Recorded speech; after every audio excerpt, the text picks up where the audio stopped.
What is going on, everybody? Welcome back to Oscar's Cozy Corner. Gameloft are continuing to tease the Inside Out update coming next week, August 20th, Emotional Rescue. And today they've given us a look at the quality of life upgrades that will be coming with that update and what we can expect to see in the game when that update drops. It's only a short clip, so I'm going to let Courtney take over, tell us what the quality of life improvements are, and then we'll go through step by step and see what we think.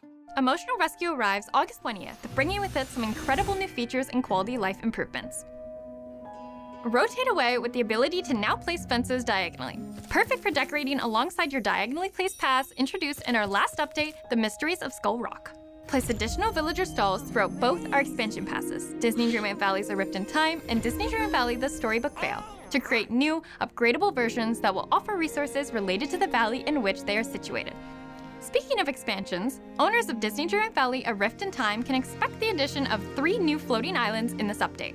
Each island is themed after their biome counterpart and purchasable with Bist. We heard your feedback surrounding the cost on certain features, so as of the Emotional Rescue update, we've made some changes to both upgradable chests to lower their costs and to the uncrafting station, changing the cost to uncraft from Dreamlight to Star Coins instead. Finally, we loved seeing the community response to our photo mode changes in our Wonderland Whimsy update and decided to go even further by introducing 2 brand new features. Unleash your creativity by adding some extra flair to your photos with motifs. Compatible with DreamSnaps, you can now adorn your entries with any eligible motif you've collected. Lastly, introducing the Photo Gallery. You can now save up to 6 of your precious captured memories in your very own gallery. You can even use it to save multiple photos and decide which one to submit to DreamSnaps challenges that week. We can't wait for all these changes to arrive in the Emotional Rescue update when it releases on August 20th. All right, so first up is diagonal fencing. Now, this one was teased in a tweet a couple of weeks ago where they gave us some emojis hinting that we were going to get diagonal fencing. So it's nice that it is kind of coming as its counterpart to the diagonal pathing that we got a few updates ago. I've personally found the diagonal pathing a little bit clunky to use just in terms of the UI. It's easier on a keyboard and mouse. I think it's slightly more difficult on controller. So I'm going to assume that the fencing will have the same sort of mechanics, but it is really nice that they are taking the time to introduce that as well. I am still holding out for curved pathing and curved fencing at some point. I don't know if that will ever come. I do believe that they teased that last year, and it seems as though they've run into maybe a little bit of a bug or something with the mechanics of it, but I will take diagonal pathing and fencing for now. This looks great.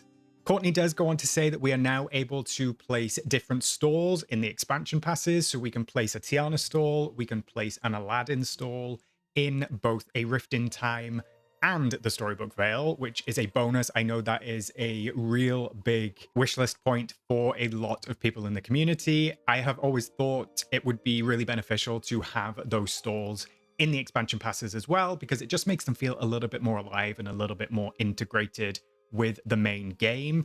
And the real nice touch is that they're going to be able to stock stuff relating to that expansion pass. So we can see here that the Aladdin stall is in Mythopia, and it does have the gems that come with the Storybook Vale. So we've got the magma, we've got the opal, the ice. So it's going to be really nice to be able to purchase those from a specific stall inside that expansion pass. And a really pleasant surprise on top of that is they've shown a Moana's boat as well. So it looks as though we're going to be able to place Moana's boat in both of the expansion passes and get fish from those specific DLCs, which is a really nice touch, because I did wonder just for a second there if Moana's boat was going to get forgotten about, but it didn't. So it seems like any stall will be able to be placed across each valley. I honestly never thought that this would come, but apparently we're going to be able to purchase floating islands for the DLCs, which is a big surprise to me. I honestly didn't think that they would do DLC floating islands, and I've kind of been on record, like in Discord and stuff, saying that. So I'm pleasantly surprised. I'm happy to be proven wrong. It does make me wonder if we're going to get Storybook Vale ones as well. Maybe they'll come out sometime next year. I mean, the Rift in Time expansion has been out for quite a while now, so getting these floating islands around now, maybe we'll get some Storybook Vale ones next year, or maybe we'll get them before the new DLC towards the end of this year. But I'm excited. More flexibility is always very, very welcome. And honestly, they look great. I love how these have turned out. I know that they've kind of like decorated them just to show off in this teaser trailer, but it's going to be really, really helpful for DreamSnaps, especially if you like to decorate your actual valleys and your actual kind of like game maps. Having these blank spaces is really handy, and the biomes are so distinct with actually every DLC that it'll be really nice to have that as an available option. Now, one of the things that I love to see as a player is a company listening to player feedback, and it does seem as though they've really taken on board what we said. I know that I've had videos on Dreamlight and the cost of things in the past. I know that other creators have done that as well. So it is really nice to see Gameloft listening and reducing the cost of things like upgrading the chests. They've adjusted the crafting station to star coins, which is fantastic. But you can see here that expanding a medium chest to a large chest now looks as though it's only going to cost 4,000 Dreamlight instead of the 8,000 I believe it did cost before.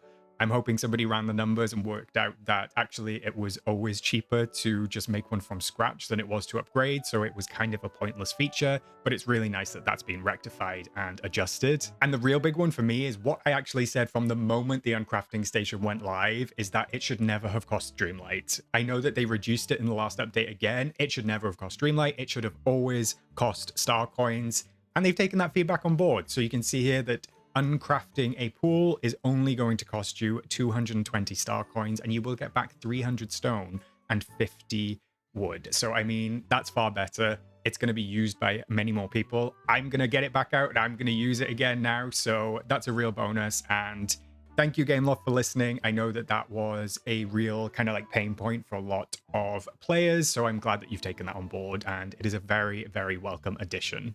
There are also new motifs coming to the camera mode, which is very exciting. It seems as though we're going to be getting kind of like a touch of magic-esque style editor for the camera mode, which will allow us to place any motifs that we've unlocked into pictures. I will be interested to see how much this is used or how much this actually impacts DreamSnaps, because Courtney does say that you are going to be able to use this in DreamSnaps, so that's going to be an interesting one to find out how the community adapts to this. I'm not sure how often I will use it. I do like the motifs, but I also kind of like building my own snaps myself and not adding stickers and frames and that sort of thing. It's just not my vibe.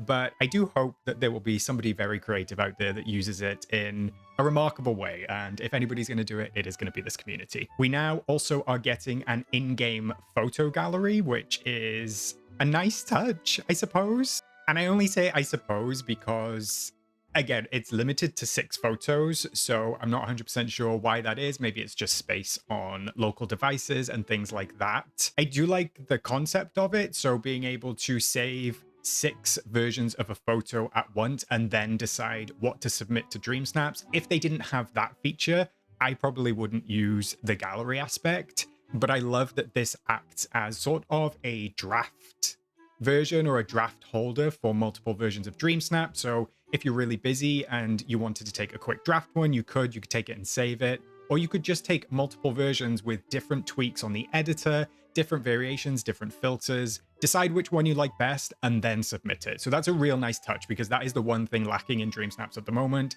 Kind of like once you exit that camera mode, if you haven't submitted, you have to go through it all again and then resubmit. So I do love this. I think it's going to be super handy for DreamSnaps. And like I said, if it didn't have that DreamSnap aspect, I probably wouldn't use it. But because it does, I'm very much looking forward to this and being able to save draft versions of DreamSnaps. This is a nice little example of that, where they've got different poses and then you go ahead and submit.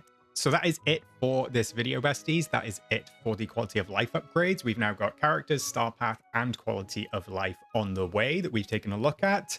I don't think there's much else for them to reveal before the update next week. We'll probably get a few more snippets in the patch notes, either on Monday or Tuesday. Maybe we'll get something, maybe a little look at the premium shop tomorrow, but I wouldn't place any bets on that. Let me know down in the comments what you think of these quality of life upgrades. I will say the glaring omission for me is still a search bar in Scrooge's. There is no reason that we do not have that. I will stand on that soapbox until the end of time. I will stand on business for a search bar for Scrooges. But until then, I will leave it there for today. If you did enjoy this video, feel free to give it a like, maybe subscribe to the channel if you enjoy Disney Dreamlight Valley, and I will catch you in the next one, and I will, of course, see you in the valley.